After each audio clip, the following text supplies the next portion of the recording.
Welcome, Rich. So glad to have you here today. I'd love for you to just start with a brief introduction of yourself. Yeah, my name is Rich Sheridan. I'm CEO and co-founder of a company in downtown Ann Arbor, Michigan called Menlo Innovations. We started the company in 2001, so we've been at it for over 23 years now. My personal history, I'm a pure Michigan kid. I grew up north of Detroit, uh, touched a computer for the first time when I was just a young kid in high school. Back in 1971, there were in fact computers back in those days. They were a little different than they are now. Fell in love with the idea of writing software for a living. Not sure why I even had that concept when I was only 13 way back then, but I did. Pursued it with great passion. Came to the University of Michigan, got a couple of degrees in computer science, computer engineering, um, and pursued a career in that field. Um, and I will also say that entrepreneurship has been in my blood since I was just a kid. Paper route and shoveling driveways and mowing lawns and all that sort of thing. I was doodling imagined logos for a future company when I was about 14 years old. So I knew one day I would start a business. It was just something I always wanted to do. I waited patiently and watched and discovered a great opportunity when I was 43, which is way later than I thought it would happen, but such is life. And have been doing uh, this role as CEO, co-founder of Menlo Innovations since I was, I guess, 43 years old, and 66 now, and still loving every bit of what I'm doing. This has definitely been a calling for me. Oh, well, that's an amazing story about your history and a lot of success too, which you didn't mention. But I'm really curious to know, and thanks for being here to talk about the journal. And would just really curious about what it was like for you to pick up the journal, just the overall idea of writing about your emotions in a journal. What was that like for you? Well, as you well know, because you were the one coaching me towards this, is that I resisted. And it wasn't like I thought it was a bad idea. It was just like, what would I write about? How would I get started? And I will tell you the journey started fairly simply. I sat down, got a notebook, opened it up, and just started writing. And that was pretty freeing for me, just to have that sense of just go do it. Don't worry about is it structured right? Are you writing about the right things and so on? So the act of beginning was actually very important for me. It didn't become a habit until much later. It probably took me a few months, quite frankly, to get it into the mode where I started missing it if I didn't do it that morning, if I was too busy and so on. But this idea of, I will say, from shifting from here to here was hard.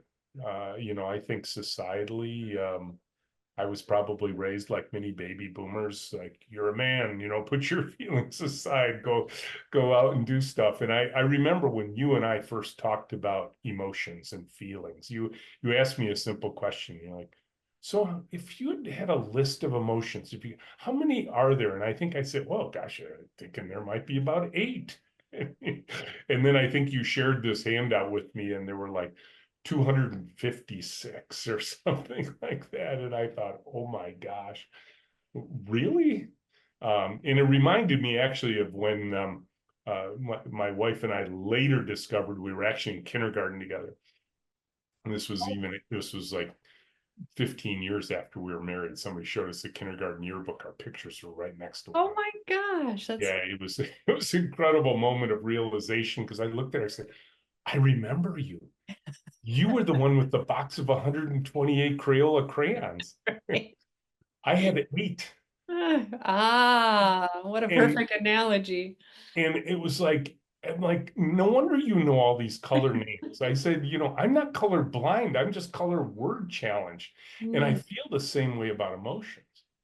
yeah. When I started looking at the emotions that you shared with me, and even some of them that go along with this exercise that we're going to talk about, It's like, really? Like there's that many fine-tuned, nuanced versions of this, and that if I was to become literate and successfully move from here to here, I'm gonna have to get in touch with this stuff. And that was not, I won't say it wasn't easy. It wasn't like I felt uncomfortable doing it. It was simply uncommon enough for me that I didn't know how. Mm. And so it is still an unfolding journey for me as I think through how can these words we use that describe physical responses, mental responses, emotional responses, how can they help me? How can they help me understand? How can they help me become a better leader, better CEO, a better community member, a better neighbor, a better father, a better husband?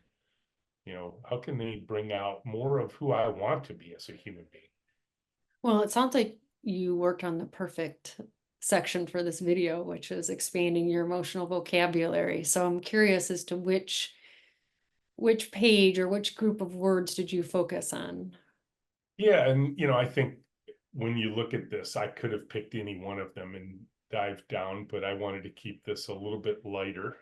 So I had this great experience over the past week. I was off for a week with my family, and it was a staycation. We're here in our home in Ann Arbor, and um, we had our granddaughters visiting, which is always a delight. And I was out in my backyard, and I had this kind of neat experience that really fits well into what we're going to talk about today. I was sitting on my patio. I have this delightful backyard garden, and I noticed these cardinals zipping in and out of this little lilac tree we have right near our patio. And it was enough activity, it caught my attention, and I looked a little harder, and I could see this little dark mass in the lilac. And I thought, oh my gosh, it's a nest. And I was just really curious. I was interested. So that was the area I glommed onto for this particular discussion, was this idea of being interested and curious and fascinated, and that sense of awe that you can only get when you're in nature. Mm. And so I carefully walked over to the tree, made sure mom and dad weren't there. It was just low enough that I could look right down, and sure enough, there's two recently hatched little cardinal babies, pink, featherless, eyes blind, shut, so vulnerable, two eggs still waiting to hatch. So I literally caught them just in the middle of these eggs hatching. Yeah. And over the course of the next 8 days, these four all hatched. Every day I would go and look, see how they were developing, had my camera, took a few pictures of them, watched them grow. And remarkably, with cardinal babies, very different from robins, which I think most of us have seen robin eggs and nests in that. I've never seen cardinal eggs. They're little white speckled eggs, and it's pretty delightful to watch this whole thing unfold right inside my backyard, and watching the diligence of the parents feeding them, taking care of them, protecting themselves through all of this. And within 8 days, they're out of the nest. Mm. So what And was it? Oh, I'm sorry. Go yeah, ahead. no, go ahead. Yeah, so I'm curious, what was it like for you to kind of dig in, do more of a deep dive on some of these emotions, and how was Yeah. that, I don't know, So helpful for you or yeah, what I realized in here was, and I think we can all fall into this easily, is you think you're just looking at the cardinals. mm, You're kind of amazed by them, and it's fun, and I like nature and all that sort of thing. It didn't take long for me to use what I was watching here as a metaphor for my own life. We've raised three daughters ourselves. They're delightful young ladies. They're off on their own. They've flown the nest. Getting teary eyed just thinking about this. Um, and uh, and there was that sense of awe of how nature is so intelligent and so um, thoughtful and caring. I think we often think of the animal kingdom as, oh, they're just mechanically going through. No, these parents were so concerned about their babies, especially after they got out of the nest, how close they stayed to them when they were on the ground before they could fly and all that sort of thing. And so I was using the emotions I was feeling, this sense of awe, of fascination, of concern really for them. Hmm. I was concerned for them. I knew the parents were concerned for them, and there's lots of wildlife running around in our backyard. These little babies are very vulnerable and very much in danger. And I couldn't help but reflect on how it felt, number one, to be a parent, to be a husband, to be a partner of somebody else who's helping me take care of the kids in our family. Um, how it feels to be an owner of a company and a leader within my organization, the responsibility and the care and attention that requires. And I there was maybe even a bit of melancholy for me inside of this experience. As much as I was fascinated with the nature of it, um, I couldn't help but think of the moments in my life watching all of this unfold in such a short period of time and realizing that, for us as parents, we sort of have 18-ish years to go through this. I know you've experienced this recently yourself with Yeah. your daughter going off to college and how that hits you and how it feels inside. And I think for a lot of my life, I, when I'm starting to feel that stuff, I'm like, get back in your head, Rich. Yeah. Just set that aside. That's not important. You don't need to deal with how you feel about this stuff. And I will tell you, in this time with these little birds bouncing around in my backyard, I let myself feel Mm. what was going on there. You I know, could understand the concern that the parents had for their little ones as they were trying to make their way in the world. one of the things I love about what you're saying is that by understanding, paying attention, allowing yourself, it really does enrich your life. You have a much deeper experience as a human being when you allow yourself to actually experience your emotions and you're able to identify them and allow yourself to walk through those emotions. And I will say too, Suzanne, in this particular time, um, I knew I was doing that. Mm. It wasn't like I realized later I was doing it. I was literally um, allowing myself the freedom to experience those emotions in the moment, to say, not look at myself and say, hey, Rich, you're a grown-up man who's got his own business and you got responsibilities. And why are you out in the backyard paying attention to these silly little birds? I'm like, no, this is life. This is a big deal. It's okay to revel in this stuff, to Mm. revel in the fascination of the nature itself, to Yeah. get a peek into a series of events that most of us would never see in our lifetime. Right. I've Yeah. had cardinals in my backyard for years. I've bird feeders and everything. I've never seen a cardinal nest. I've never seen cardinal babies. I never knew what cardinal eggs looked like, what color they were and that they were speckled and white. And I never knew that they only lived for like 8 to 10 days in the nest before they're already out. And I'm like, that's a remarkably fast time.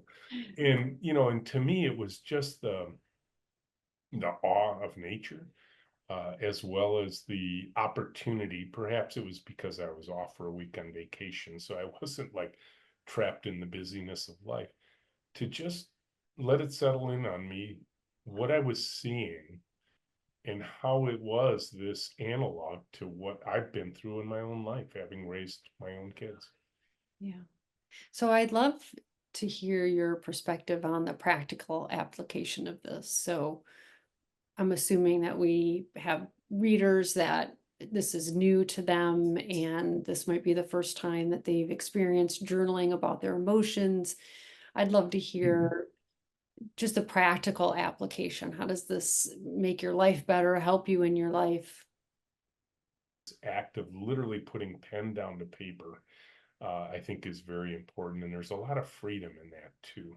Mm, And so that simple act of connecting, of expressing things in writing, um, calms you, it centers you, it takes our our ADD like lifestyle where there's stuff coming at us all the time, which is one of the other challenges of using electronics is, oh, look, a message showed up. Oh, an email arrived. I got to deal with that.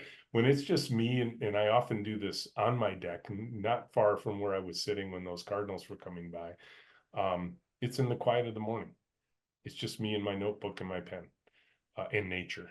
Um, it's early enough that my wife is still in bed, so there's no requests coming out the back door to me for taking the garbage out or anything like that. So it is a quiet time, and it centers me in a way that was delightful and unexpected because I'd never done anything like this before.